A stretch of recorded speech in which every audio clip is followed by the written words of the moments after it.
Welcome to everyone to this session on rolling out Dolutegravir.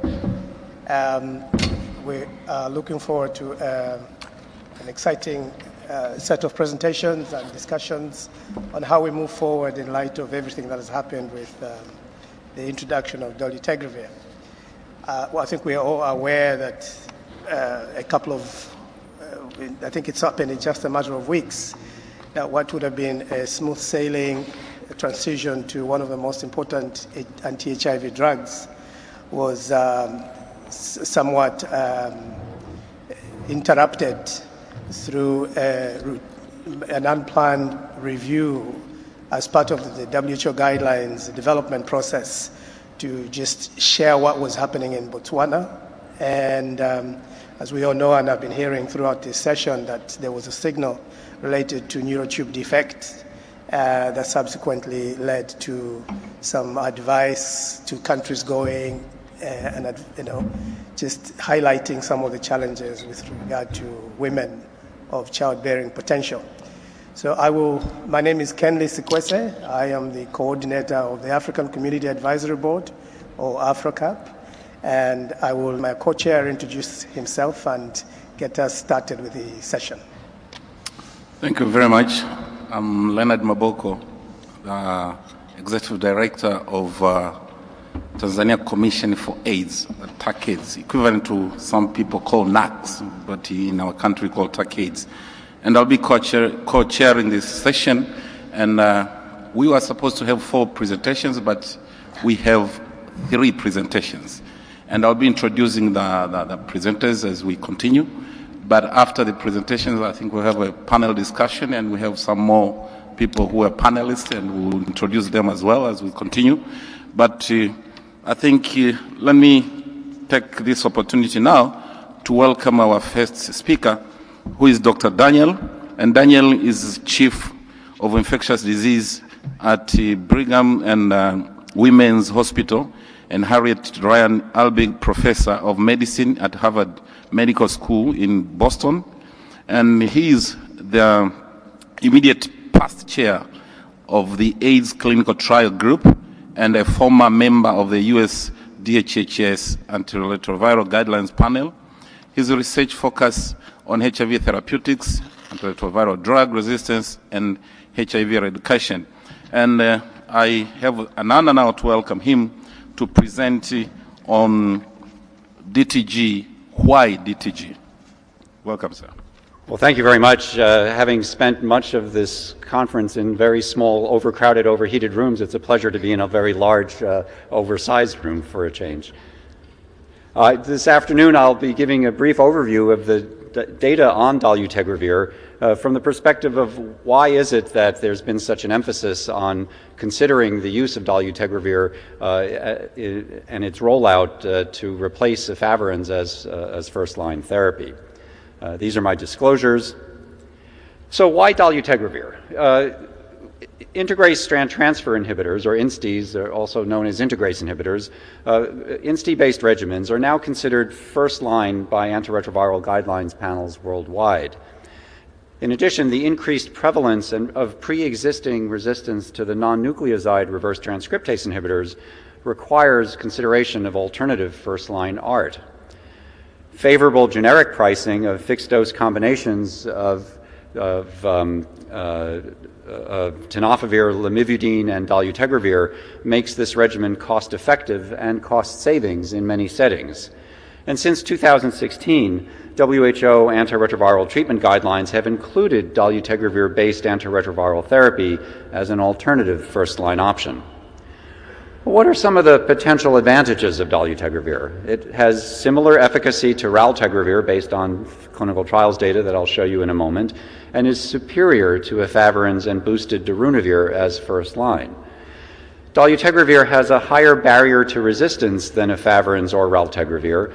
No resistance has been observed to date in patients receiving Dolutegravir as first-line antiretroviral therapy, with 2 exceptions, one in a patient with primary HIV infection and one in a person who also received rifampicin, reported for the first time at this meeting. There's been increasing resistance with accumulation of other mutations after failure of raltegravir or elvitegravir, but dolutegravir resistance certainly can occur when used as a monotherapy. Dolutegravir is superior as well to boosted lopinavir as second-line antiretroviral therapy, as shown in the Dawning study. And we have data pending from the advanced study led by one of our panelists, Francois Ventner, which compares dolutegravir with two different formulations of tenofovir to standard efavirenz fixed-dose combination regimens. So let me show you some of the data. The single study, which compared dolutegravir with abacavir lamivudine once daily to the fixed-dose combination of efavirenz, tenofovir in the diazoproxyl fumarate formulation and M-tricytidine, showed at the primary endpoint of 48 weeks the superiority of dolutegravir to efavirenz, and that persisted out to the most recent long-term follow-up data at 144 weeks. In that study, at the time of treatment failure, none of the individuals who failed on a dolutegravir-based regimen had evidence of resistance to either the nucleoside backbone of the regimen or to dolutegravir. By contrast, persons in the efavirenz-based arm showed resistance to either the nucleosides or to efavirenz. Likewise, in the comparison with the comparison to raltegravir, there was non-inferiority demonstrated with 96 weeks of follow-up, showing that dolutegravir was equally as good as what had previously been a first-line integrase inhibitor-based regimen in the United States and many other countries. And in that study, at the time of treatment failure, once again, there was no evidence of emergent resistance to dolutegravir, either at 48 weeks or in the subsequent additional 48-week follow-up period, and no resistance to any of the nucleoside reverse transcriptase inhibitors. By contrast, one individual developed resistance to raltegravir at the time of failure, and 4 people had resistance to the nucleosides in the raltegravir arm.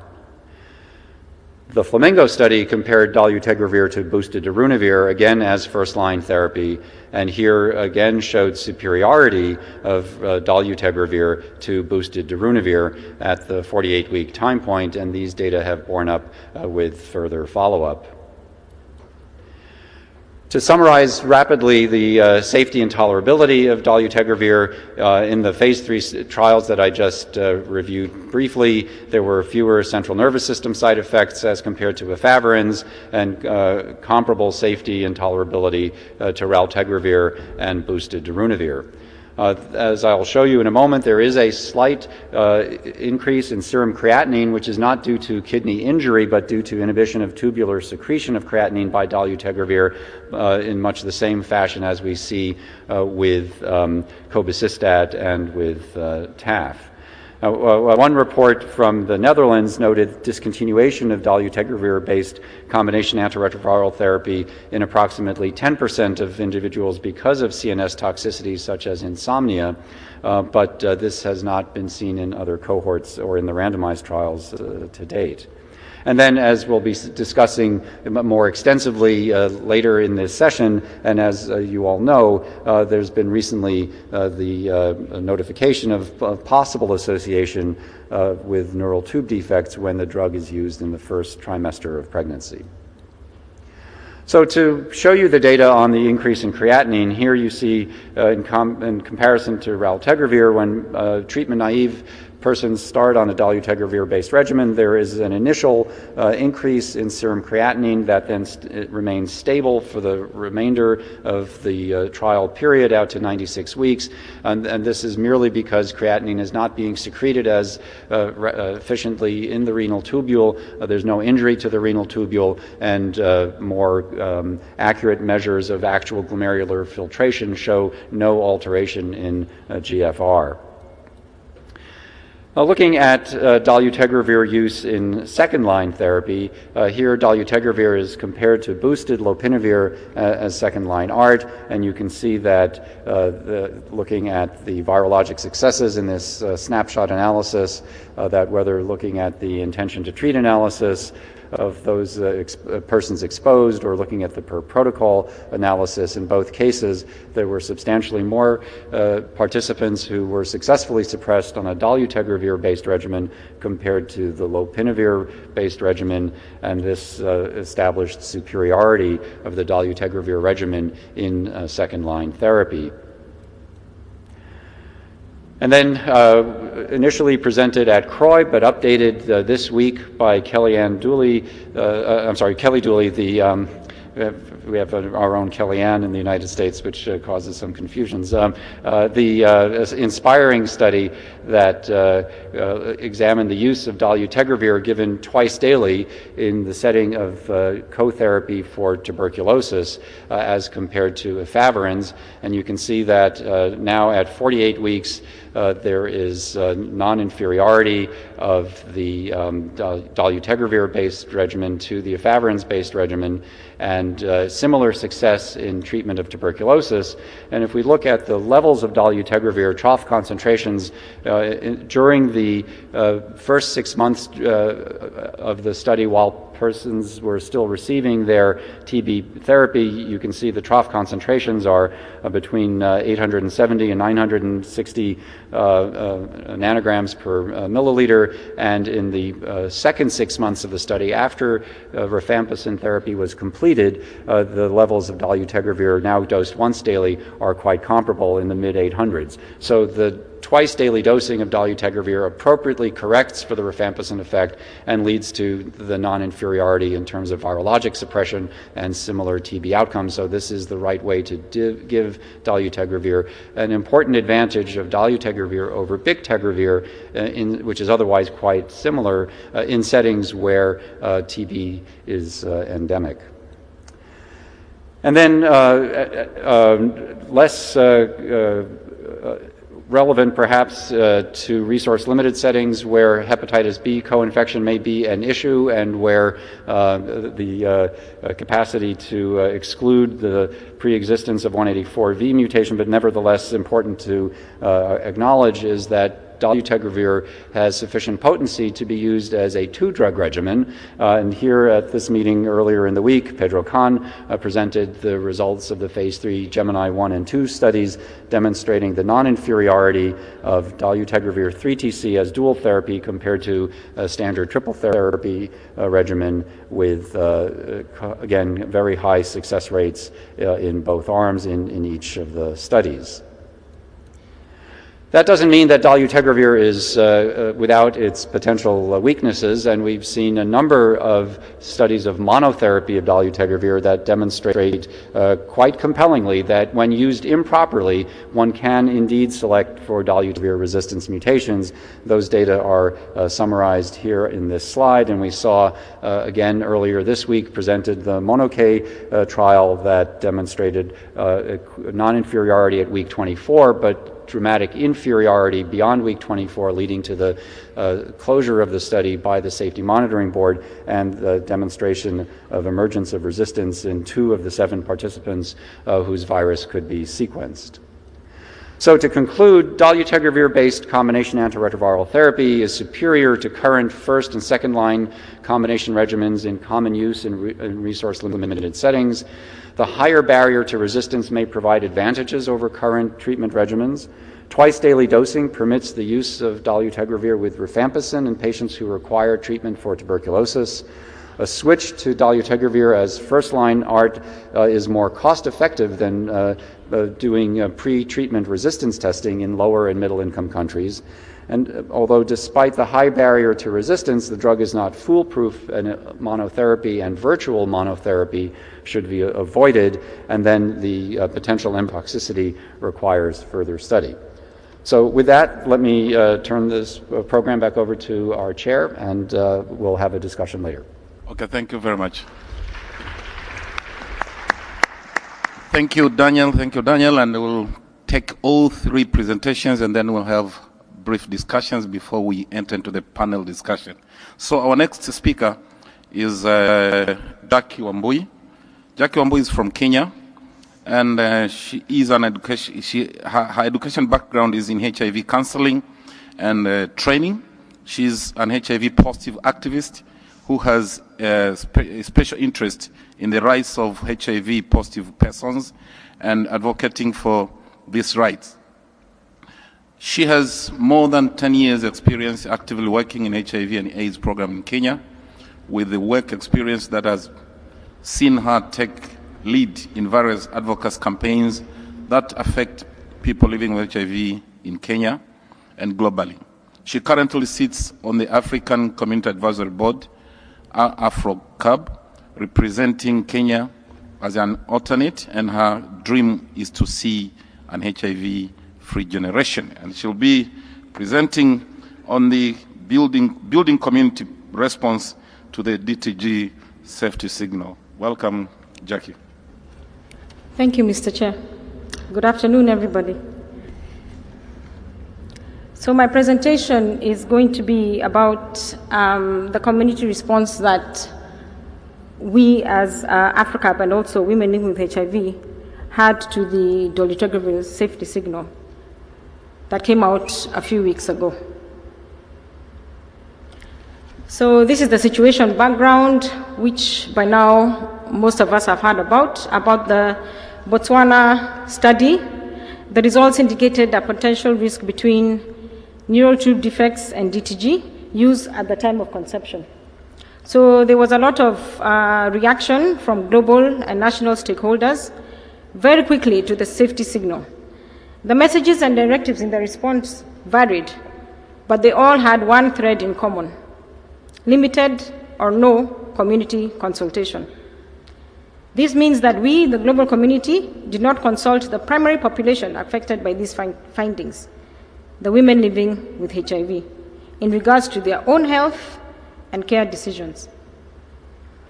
So the actions that were taken, WHO recommended that countries continue to follow their current guidelines until further updates are available. But countries across, especially the continent of Africa, have created interim plans to adopt the HIV treatment guidelines while they wait for more data and guidance. Some countries are introducing TLD for all first-line patients, with a note of caution for women of childbearing age, cancelling on contraception and options of TLE if they choose. Several countries made highly conservative choices that restrict DTG for women, for all women of childbearing potential. Other countries are still deliberating. So there were community consultations that were held in some countries, but without one clear message from communities, the impact on influencing the policy decisions was very minimal. So the actions that were needed to be done was the urgent need to address this major gap and elevate input from communities before national programs finalize HIV treatment guidelines. And it is important to get a consensus from the community, which is very much needed, to inform these decisions, which are made by international and national bodies regarding DTG access for women. So the African Community Advisory Board, which, as you've heard, I'm a member representing Kenya, organized a meeting of 39 women living with HIV, representing 18 countries in Kigali, Rwanda, on July 13th and 14th, to discuss the potential NTD safety signal and develop a joint position on behalf of women for access to optimal HIV treatment and prevention. So if you look at those countries there, we had members, representatives from Anglophone-speaking countries, Francophone, and we were actually fortunate to have representatives from a Lusophone country, that is Mozambique.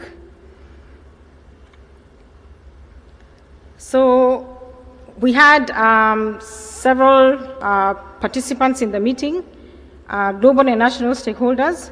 We had presentation from normative bodies, national programs, and implementing partners who presented the current global landscape and considerations for the neural tube defects safety signal. We did this so that we could make the participants in the room fully understand exactly what was going on about DTG. So we had a panel of women living with HIV from several, like 3 countries in Africa, who are initiated on Dolutegravir, and they provided their experiences, which were overwhelmingly positive on the use of Dolutegravir ever since they started their new treatment. And then we had sessions that gave feedback from the community consultation meetings, which were held in Malawi, Uganda, and Kenya, and they shared the successes and challenges with each country engagement advocacy. So this is the message that was that came out now after having the discussions with these women. Unanimous decision based on the data currently available, that DTG's benefits, which are reduced side effects, improved efficacy, and a high barrier to resistance, which has also been presented by my previous presenter who spoke before me. It clearly outweighs its potential risks. And the conclusion was that the blanket exclusions that deny women equitable access to this optimal HIV treatment are not warranted or justified. And we spoke a lot about the benefits of Dolutegravir. They have been well documented in studies. An INS presentation that came out earlier this week provided further analysis on the potential benefits of DTG over equivalence. And that has been presented also by the speaker before me. And it clearly just shows that the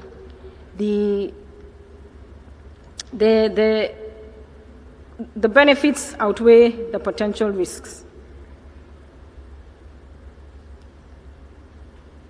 So, and it is clear that, in fact, for those of us who have been on treatment for several years, that all of these antiretroviral drugs have associated risks or side effects, including adverse birth outcomes.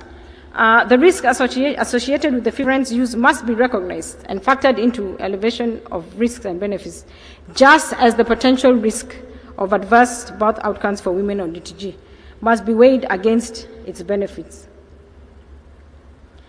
So during the panel discussion where we asked women living with HIV to give us their patient experience, this is a quote that we picked from a lady who comes from Kenya, and this is what she said. On TLE, I felt dizzy, tired, couldn't work, and couldn't take care of my small kids properly. And it's been 1 month since I started using it, Dolutegravir. It's a big change.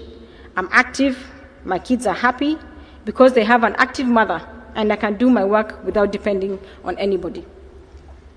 So basically, this story of this woman is actually the days of our lives of women living with HIV, when you still have to be as productive because you have to take care of your children, you have to make sure that your home is in order, but still, we are taking drugs that are quite toxic and make it a bit difficult for us to move along. So she says that when she was switched on to DTG, she's had a big change in her life.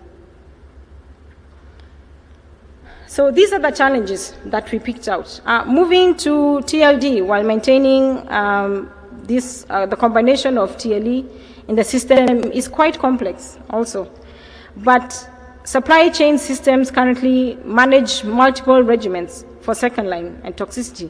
And it was always known that TB and pregnancy would be an issue. So the national programs, yes, will face challenges, but we believe we can work together to overcome them. So these are the takeaways that we had from the meeting. The voices of women living with HIV across Africa. Potential risks similar to other ARV treatments that are currently available to us. We are diverse. Not all women seek to have children. We can make our own decisions about our own reproductive health. We are very and extremely disappointed at our lack of involvement in decision-making in regards to our treatment access.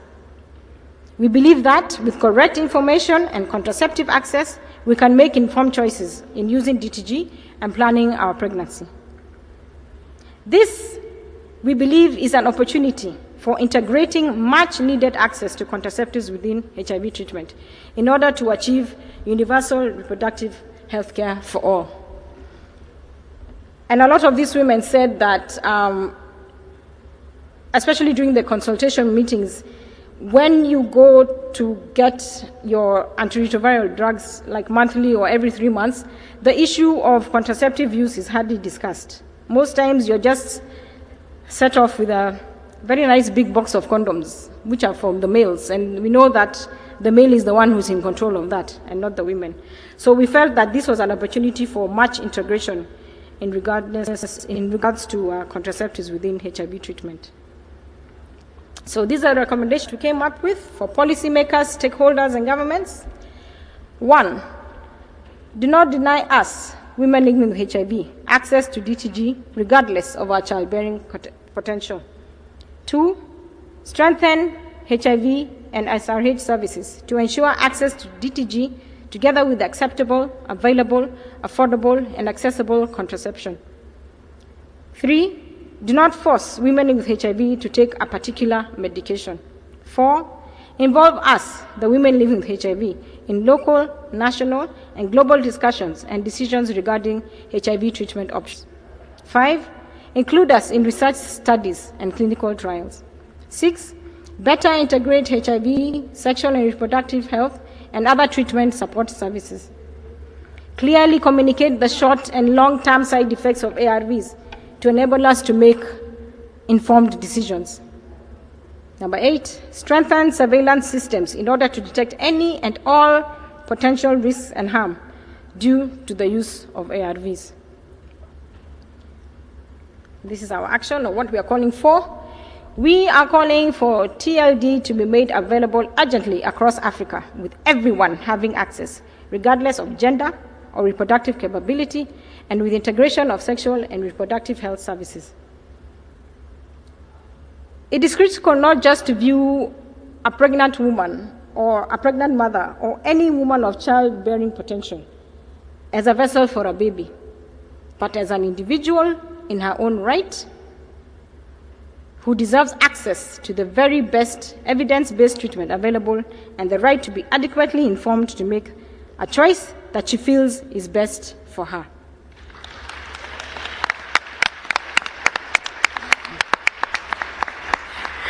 Nothing for us without us. Thank you. Thank you, Jackie. Thank you, Jack, for a nice presentation.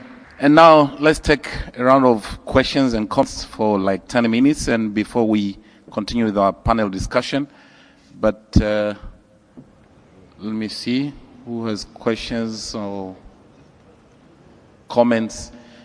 Please mention your name, your country, and probably your organization, but briefly ask the question and to whom are you directing your question. Let's start with our colleague here. Thank you. Florentino Badial from Condesa Clinics in Mexico. Two quick questions, one concerning dolutegravir as a second line in first-line failure. And I think the Downing studies are preliminary and insufficient to say that dolutegravir is better than protease inhibitors. This for several reasons. First, because lopinavir performed worse in the Downing study than in other second-line studies, and this might be due to bias of the researchers or the clinicians to the adverse events of lopinavir. And secondly, because dolutegravir was more sensitive when you look into the study inside the study. It was more sensitive to the nucleoside backbone when they were not following the WHO guidelines. So I think it's too soon to say dolutegravir is better or as good as protease inhibitors with only this study. And secondly, I wanted to ask the whole panel, why are we not hearing from a dolutegravir option, low cost, once a day for women in low-income countries? Thank you very much. Thank you. Can you respond? Thank you. I think you raised some important points about the limitations of the Downing study. I would point out that whether people receive WHO-recommended nucleosides or not, in both situations, dolutegravir still outperformed boosted lopinavir in dawning. But I certainly agree that I think it is the poor tolerability, or relatively speaking, of lopinavir, ritonavir that drove the results of the dawning study. I think we always have to look at the totality of the data in assessing the results of any individual clinical trial, but I believe there are other data that also support the use of dolutegravir over a boosted PI in second line. The big problem with raltegravir, although it is a useful drug and there is a 10-year safety database with raltegravir, it is not able to be co-formulated into a single tablet regimen. So depending on the needs for simplicity of administration in certain settings, there are some disadvantages of a raltegravir-based regimen. Any comment about the low cost? Do you want to comment anything about? On well, he was asking about raltegravir as an alternative low-cost regimen, right? So yeah. I think the disadvantage is it's not available. You cannot make it into a single tablet with the other drugs. Okay, thank you. Let's take a question from a lady there on number 4. Thank you. My name is Ava. I'm from Botswana. I want to thank everyone in the panel. It's a wonderful discussion. I just really want to make a comment about the conference itself and the issue of contraception, because it is an absolutely urgent, important, critical moment for us as women and men to make everyone understand how important funding contraception and contraceptive research is. So I just want to really make the point that this is a woman's year. It's time. We can't be nice about it. This conference needs to make this a priority. Thank you. Thank you. Do you want to add anything about his comment? Chelsea or no? I can comment.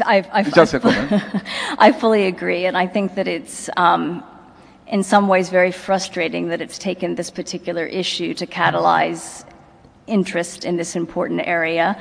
Unmet need for effective contraceptive care for all women, but particularly women living with HIV, has been something that we have been aware of for a very long time. The silver lining, of course, is that there is now interest, and there is an excellent opportunity to upscale the provision of the most highly effective methods of contraception to women who need them. And we absolutely need to seize this moment and to make it happen. There has been a lot of talk. Women are at the center of this, but we need to actually operationalize this with urgency. And I hope that this community can rise to the occasion. There's certainly many, many examples over many decades of this group of people making things happen that were considered to be impossible. So I don't see why this should be any different. Thank you, Chelsea. Gentleman there, number 6, please. Yes, Jorge Saavedra, Ace Healthcare Foundation, Mexico. And my question is to Daniel, and it's related to the cost effectiveness of dolutegravir that you mentioned it. Because I used to be the head of the National HIV Program of Mexico, and many of the things we need to face is that we need to get an increase on the budget either from the Congress or from the Ministry of Finance, and they don't understand cost effectiveness. They just understand cost. So, and us, as heads of the HIV program, we want to increase the number of patients on treatment in order to achieve 90-90-90. And when you bring them the idea of cost effectiveness, say, okay, do it with your own budget, but we are not going to increase it. So that means if we move to cost effectiveness, we need to take less patients instead of more patients, and then we will be slower in order to achieve 90-90-90. And that's for upper middle income countries that do not receive any kind of foreign aid, and they need to pay higher prices, and therefore it's a completely different scenario from sub-Saharan Africa, where fortunately they still receive foreign aid. So it's like for countries like Mexico that it's difficult just to use the cost effectiveness, even if we to understand that concept. The others that authorize your budget, they don't understand it. They just need to give you the same budget and probably 5% increase, and then you won't achieve the targets. But I think part of the solution is what was given by the second speaker, who said that advocacy needs to play a role. Many of those other politicians, they do respond to a lot of pressure from advocacy, especially from people living with HIV. Thank you.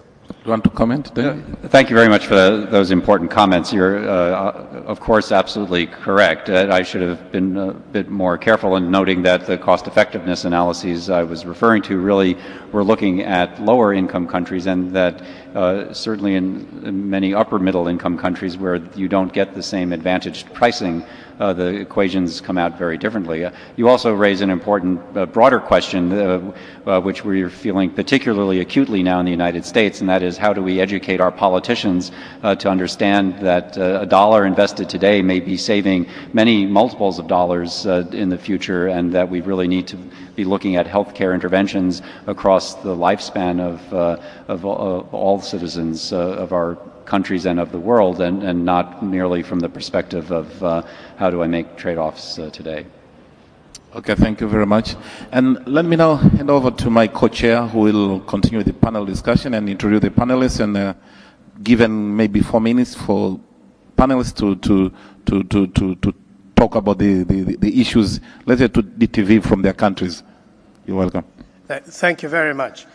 Yes, so we'll move straight into the panelists just to try and make up on time. I will introduce them as a group, and not necessarily in the order they're set. Unfortunately, I'm slightly challenged site-wise. But of the panelists, we have Beatrix Greinsden from the Brazilian National HIV Program. Is Francois here? Francois Venta from Wits University.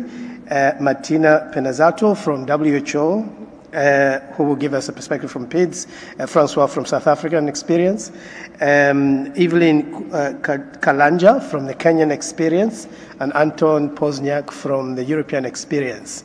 So perhaps you could make your 4-minute presentation, comments, starting from the furthest to my right. Thank you, Kenley. Just a correction, I am not from the Brazilian Ministry of Health. I work at a research institution, but will provide you with information that I got from the Brazilian Ministry of Health. So I was asked to provide comments on the implementation of Dolutegravir in the Brazilian scenario. So Brazil, just as a background, Brazil has a concentrated HIV epidemic among certain key populations: MSM, transgender women, female sex workers, crack users. The epidemic is far from being controlled, and it's hitting hard very young MSM. Prevalences go around 18 to 25% among MSM, depending on the city, and over 30% among transgender women. So we had increasing levels of transmitted and an RTI resistance in the level of 9.5, 10%, and 6.5% on NRTIs. And after WHO's recommendations for Dolutegravir as an alternative option, the government started moving in this direction, and in late 2016, this recommendation was done by the guidelines panel. The guidelines panel is comprised of experts in the field of the Brazilian several institutions, and so Dolutegravir became part as first-line regimen only for those individuals initiating therapy. At that point, we were not using it for switch. So overall, we have a total of over 500,000 people in treatment, and we currently have 113,000 using Dolutegravir. As our Mexican colleague talked, we struggled with the prices because we don't have donors. in high middle income countries, and we don't benefit from agreements from the patent pool and generic use. So we don't have access to TLD at low price, and we started paying when we only used integrase inhibitors for salvage therapy, $8 a day. And then when we introduced dolutegravir for first line, we started at $1.5 a day. And on top of it, the cost of the dual therapy, because we don't have one pill, dolutegravir co-formulated, so we use dolutegravir plus generic 3TC tenofovir. And so it was $2.24 a day.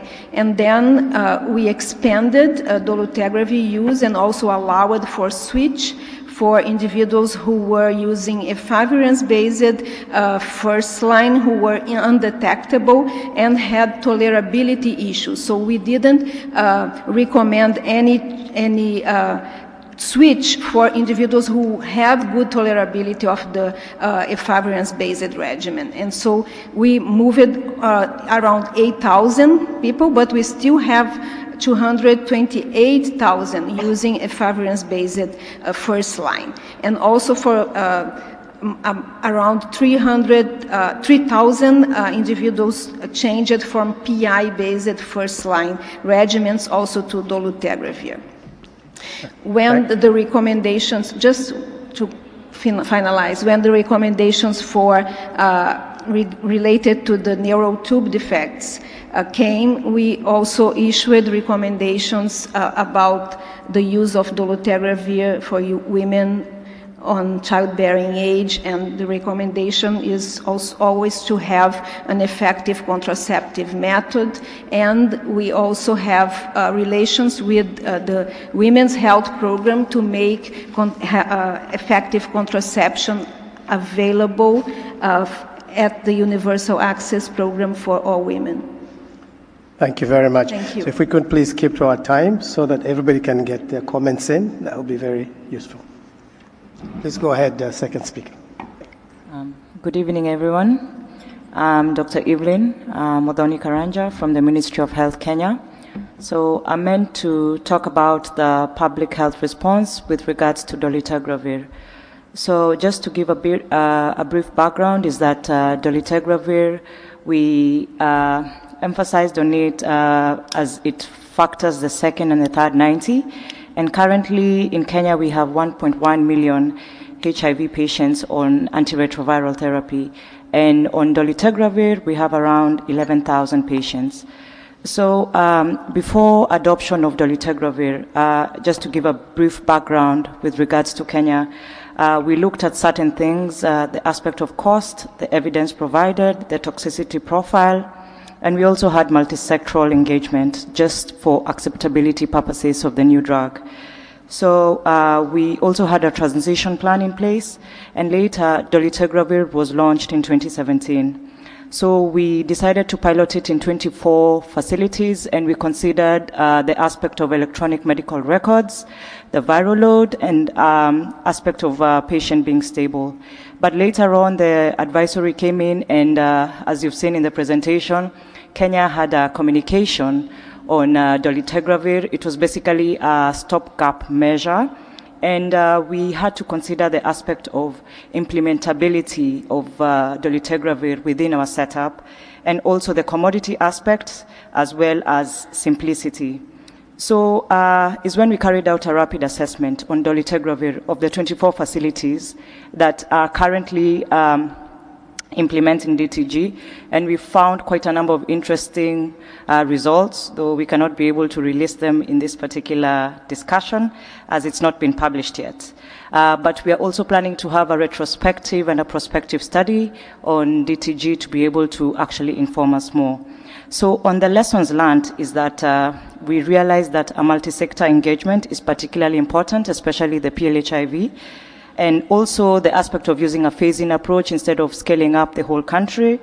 And patient literacy is very important with regards to pharmacovigilance as well as active surveillance on pharmacovigilance. So just a bit on challenges is that the aspect of implementing DTG in the guidelines, We are having challenges, especially on commodity, giving patient the aspect of options. Are we going to face stock out with regards to certain antiretroviral drugs? And then how do you determine effective contraception with regards to our setup, considering the contraceptive rate is not that high? And also, we feel like we need more evidence as a country to be able to decide on certain aspects. And the other bit is gaining confidence in the healthcare worker, considering the information that is already out there. How do we go back again and tell them, do this and not that? And then the aspect of early healthcare seeking for women, because by the time they come to the facility while being pregnant, they come quite late after 20 weeks. So the aspect of implementation is quite key in this. So on the way forward is we are planning to have the national antiretroviral guidelines. We will have options on TLE and TLD as first line, and we will continue having continuous engagement with everyone, including the community. And it was a learning lesson for us to have active surveillance on DTG, not just on women, but other adverse reactions for Dolutegravir. And then also integration with the reproductive health program is key in this. With regards to DTG, HIV, and reproductive health program. So that's what we have for now as the Kenyan experience. Thank you. Thank you. Hi, everybody. I'm Francois Faint. I'm a clinician based in Johannesburg in South Africa. We actually anticipated some of the problems with TLD that we thought that when we looked at first-line therapy in Africa, efavirenz was clearly the weak link. It was the resistance problem. It was not tolerated by a significant number of patients. It had the contraceptive drug interaction, and also contributed to the size of the tablet, which meant all sorts of issues around packaging.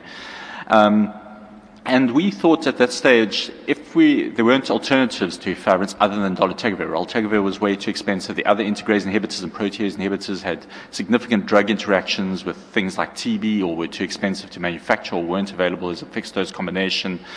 And the alternatives to tenofovir were really abacavir, which was many times more expensive for tenofovir. But the problem was that there was the registration data was largely done in combination with abacavir for dolutegravir. There was very little data on the combination of tenofovir and dolutegravir, and none of that at that time, 2.5 years ago when we designed this study, was available in Africa. So, what we felt at that stage is because you were about to shift 10 million people from a well-trusted regimen, TLE, to dolutegravir, we would need at least some RCT evidence to actually to support that, particularly for WHO guidelines, and then also for registration bodies in South Africa and elsewhere. And we designed this study to compare dolutegravir efavirenz and an RCT with lots of attention to neural tube defects and following up children who were born to women who fell pregnant. The study was designed in combination with public health specialists, with researchers, clinicians, activists, donors, including PEPFAR and UNITAID, the Clinton Health Access people, and extensively consulted with WHO and the South African Department of Health. What happened then is dolutegravir's price fell dramatically, and I think the public health benefits or the resistance benefits sort of become compelling for governments. And when the South African government took one look at the cost savings alone from moving from efavirenz to dolutegravir at that stage, they started to look at acceleration programs, trying to actually move the dolutegravir introduction 2 or 3 years ahead and trying to time it with the very strict South African tender processes. There's a very regimented way in which drugs are procured in South Africa, which involve, particularly for first line, where you've got talking about 5 million people trying to get these drugs into the system.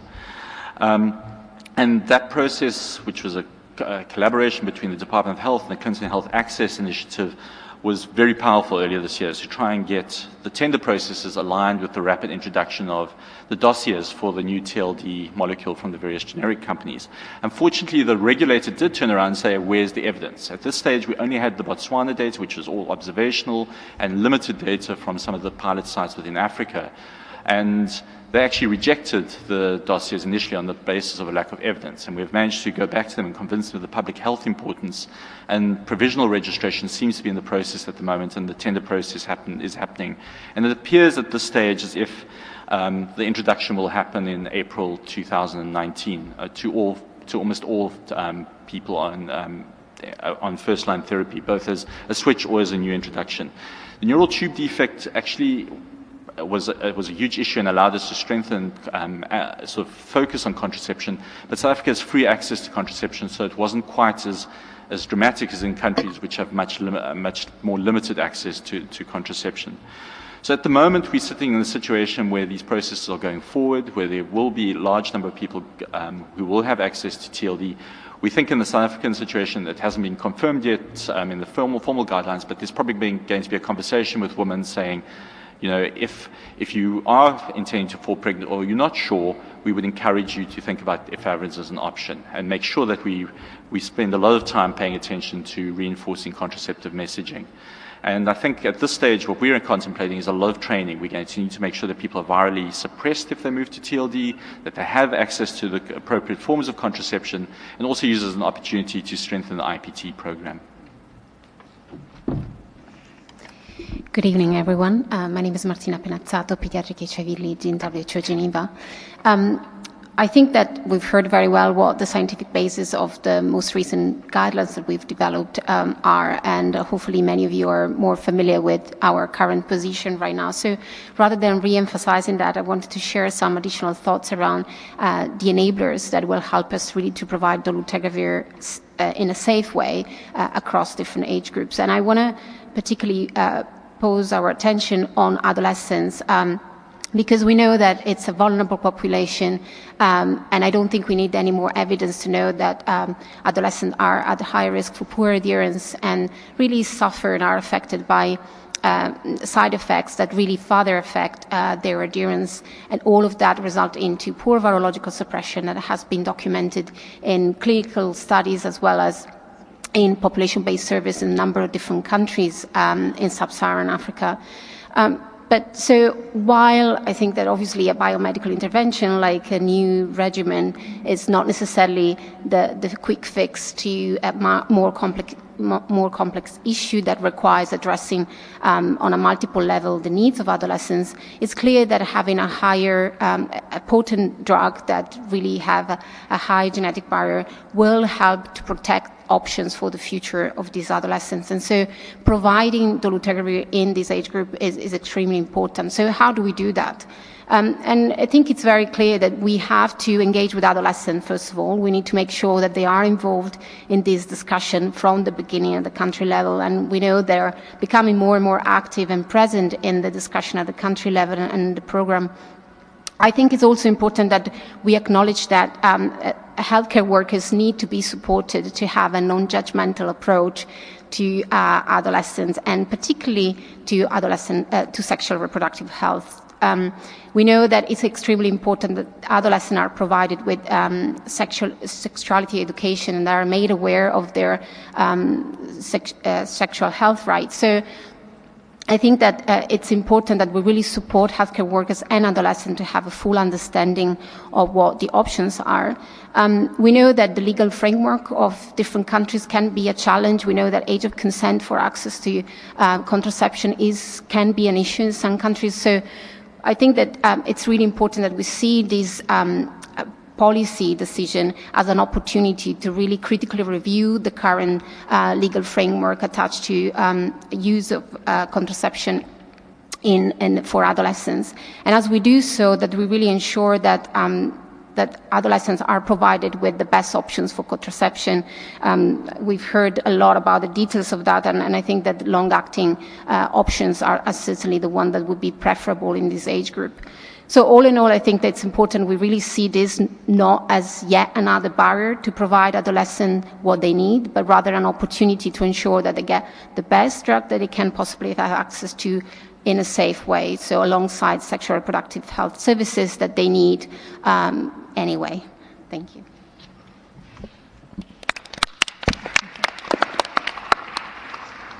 Hi, I'm Anton Pozniak. I just want to outline what's happening in Europe.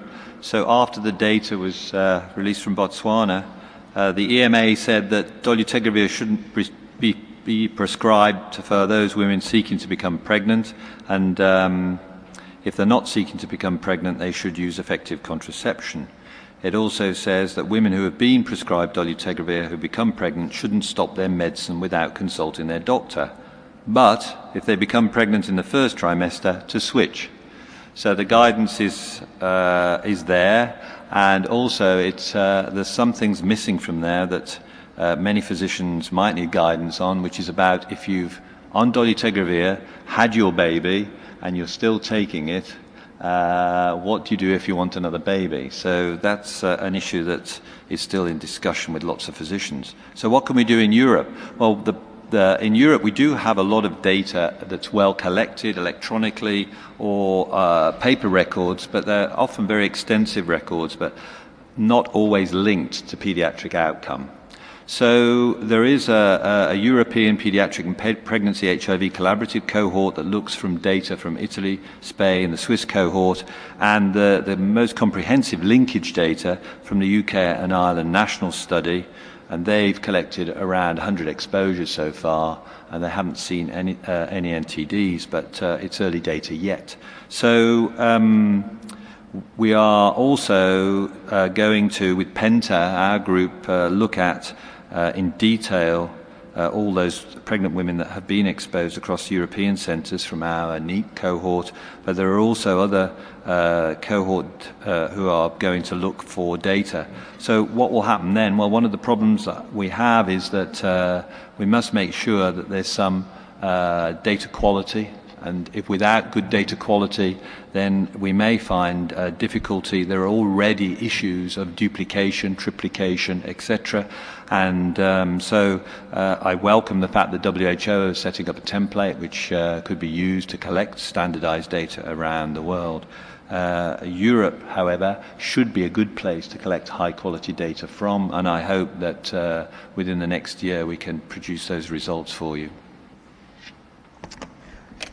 Thank you very much. Can we please give a round of applause to all speakers?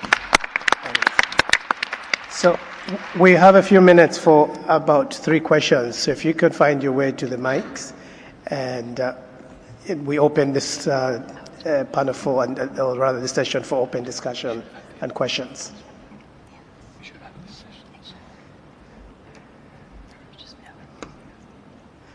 Perhaps I could probably ask the first question. Maybe, what is just the general feeling with the current advice? Would you maybe as clinicians encourage countries to prioritize dolutegravir at the same level as the pre-signal levels, or what would be your greatest caution apart from what we've already been told in terms of implementation? Perhaps we could start with Kenya, since this is where it might probably matter.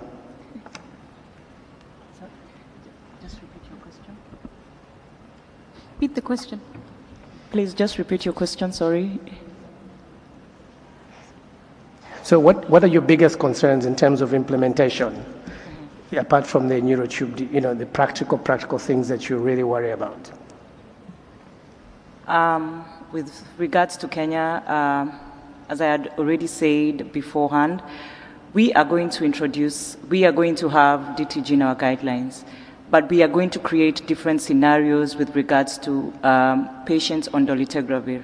Our main concern currently is the healthcare worker attitude that we have at the moment. They are I remember even by the time we went to the ground to do the rapid assessment, there are some healthcare workers already who switched patients back to efavirenz. So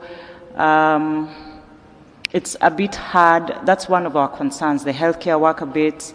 And also we feel that as a country, we need more information from our end before we decide now to go straight on. But we are actually, it's going to be a patient-centered guideline.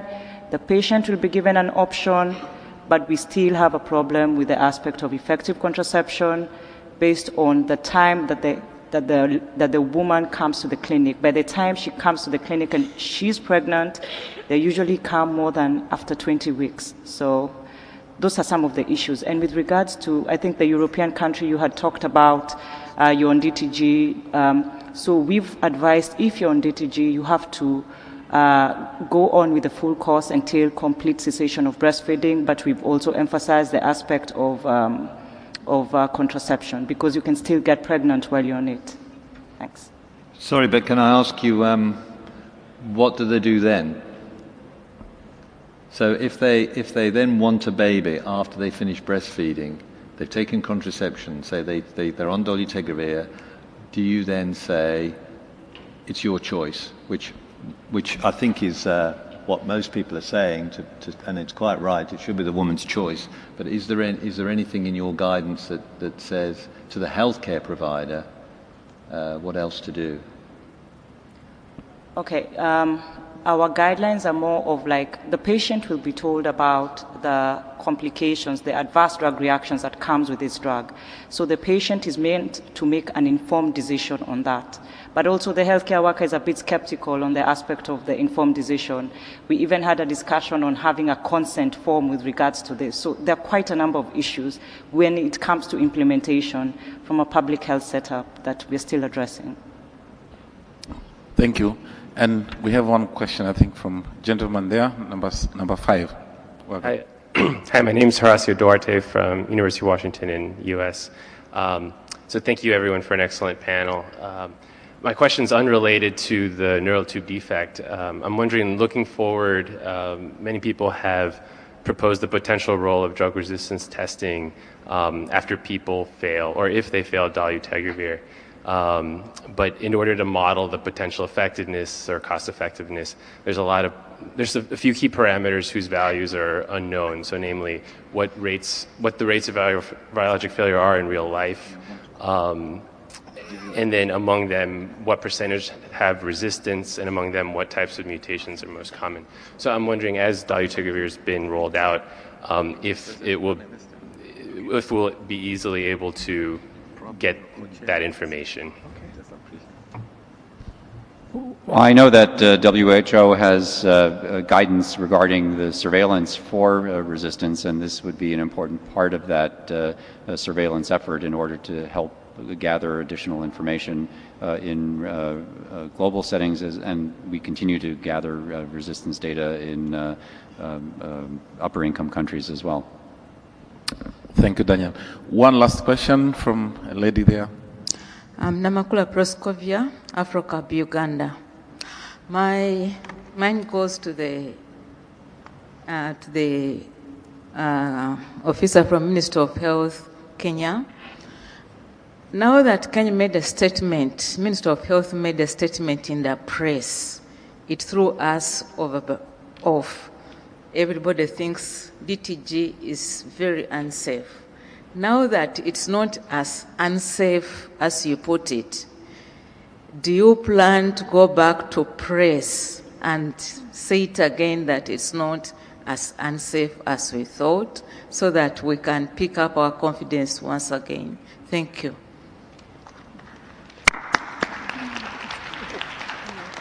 Okay, well, colleague from Kenya, you want to respond to that? Okay, thank you for that question. Just a point of correction with regards to DTG going to the press. That was a journalist who just picked the information as it was from the communication that we sent out and put it in the press. So we are yet to have a press release based on all this communication that we have out there officially from the Ministry of Health Kenya. So we haven't done that yet. And just to emphasize again, I've said we are going to release the guidelines, which is going to have an option on TLE and TLD, and the guidelines are going to supersede the communication that has been there. I hope I've addressed your question. Thank you, Evelyn, and this brings us to the end, and let me welcome my co-chair now to finalize and conclude the session. I think it's very clear that there is a lot more positive vibe in the discussion about dolutegravir moving forward than there was before Monday.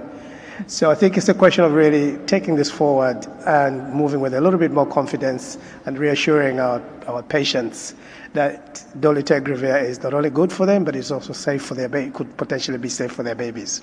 So I want to thank all our panelists and all our speakers. One round of applause and just a big thank you to you all. And to my co-chair, my very able co-chair, whom I nearly threw under the bus. But thank you very much. And